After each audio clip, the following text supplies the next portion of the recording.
A. Apa yang dimaksud dengan adat? Istilah adat berasal dari bahasa Arab, yang apabila diterjemahkan dalam bahasa Indonesia berarti kebiasaan.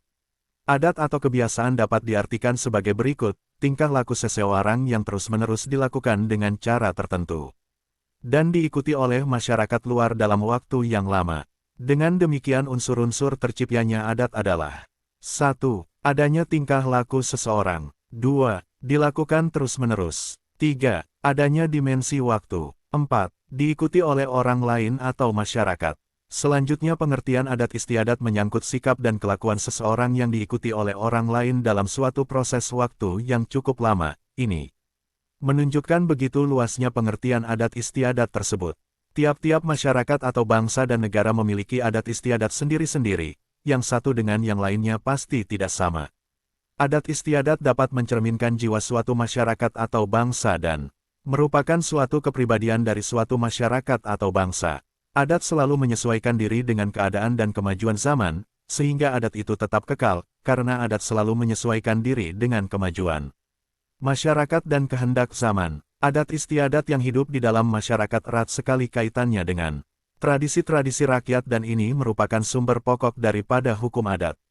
B. Istilah hukum adat. Istilah hukum adat dikemukakan pertama kalinya oleh Prof. Dr. Christian Snolkhurbrone dalam bukunya yang berjudul The Aceh, Orang-orang Aceh, yang kemudian diikuti oleh Prof. Mr. Cornelis van Vollenhoven dalam bukunya yang berjudul Het Adat Recht van Nederland-Indië.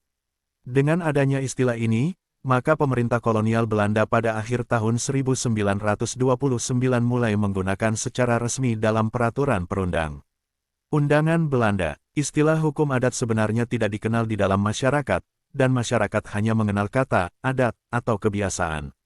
Adat Recht yang diterjemahkan menjadi hukum adat dapatkah dialihkan menjadi hukum kebiasaan? C. Apa hukum adat itu? 1.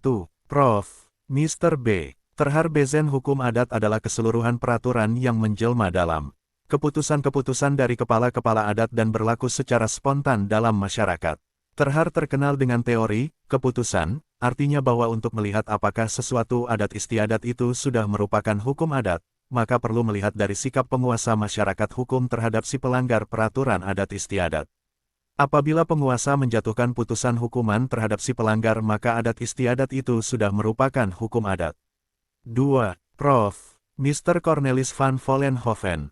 Hukum adat adalah keseluruhan aturan tingkah laku masyarakat yang berlaku dan mempunyai sanksi dan belum dikodifikasikan. 3. Prof. Dr. Supomo, S.H. Hukum adat adalah hukum tidak tertulis di dalam peraturan tidak tertulis, meliputi peraturan-peraturan hidup yang meskipun tidak ditetapkan oleh yang berwajib tetapi ditaati dan didukung oleh rakyat berdasarkan atas keyakinan bahwasanya peraturan-peraturan tersebut mempunyai kekuatan hukum. Dari batasan-batasan yang dikemukakan di atas, maka terlihat unsur-unsur daripada hukum adat sebagai berikut. 1. Adanya tingkah laku yang terus-menerus dilakukan oleh masyarakat. 2. Tingkah laku tersebut teratur dan sistematis. 3. Tingkah laku tersebut mempunyai nilai sakral. 4. Adanya keputusan kepala adat. 5. Adanya sanksi akibat hukum. 6. Tidak tertulis. 7. Ditaati dalam masyarakat. Bagi yang ingin berpendapat, silakan isi pada kolom komentar. Terima kasih.